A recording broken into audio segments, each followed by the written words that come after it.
नमस्कार मंडळी, स्वागत आहे आपल्या नऊ मिनी ब्लॉगमध्ये. शुभ सकाळ आणि गुड मॉर्निंग सर्वांना. आज आहे संडे स्पेशल. सो चला मग, आता तुम्ही आपल्या चॅनल सबस्क्राईब केलं नसेल तर सबस्क्राईब करायला विसरू नका. आणि आपण डेली रुटीन मी शेअर करते. आणि आज मी बनवत आहे झटपट रेसिपी, म्हणजे वेफर पाव. ती पटकन बनते, पटकन बनते सुद्धा, शिजते. त्याला काही शिजायची उकळायची काहीच गरज नाही, फक्त तव्यावर भाजायचं. का आम्ही निघालो तयार होऊन मस्तपैकी देहू आळंदीला. आणि आमची 4 व्हीलर घेऊन आम्ही चौघं चाललेलो. चला मग आता आम्ही निघालो.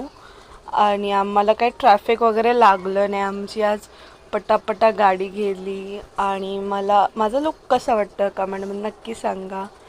आणि मग आम्हाला कुठे जेवढं ट्रॅफिक लागलं नाही आहे.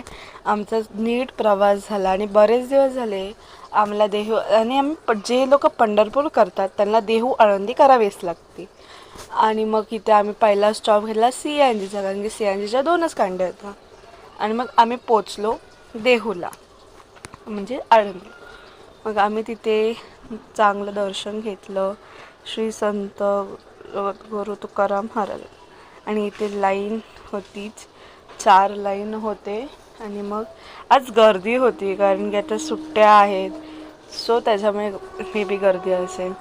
आणि हे बघा, हे मंदिर. मग आम्ही इथे विठ्ठल रुक्मिणीचं मंदिर दर्शन घेतलं, कारण की इथे अलाउड नाही आहे फोटोज काढायला कुठले देवाचे.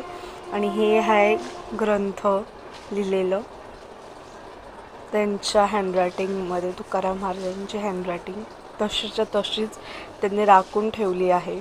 आणि ही आहे इंद्रायणी नदी, ज्याच्यामध्ये तुकाराम महाराजांचे ग्रंथ वगैरे हे केलेले, बट ते परत आली, अशी काहीतरी स्टोरी आहे. म्हणजे एवढं मला बेसिक माहिती आहे, बाकी काही नाही.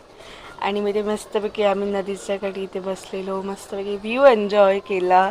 संध्याकाळचं मस्त शांत वाटत होतं. आणि मग आम्ही खाल्लं, तिकडचा नाश्ता घेतला, ही मटकी भेळ घेतली. आणि मग तिथून आम्ही निघालो, एका ढाब्यावर थांबलो.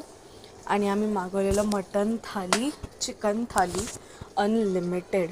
सो तुम्हाला ब्लॉग कसा वाटला कमेंटमध्ये नक्की सांगा. Like, share, subscribe to our channel. Bye, good night, stay tune, another mini vlogs.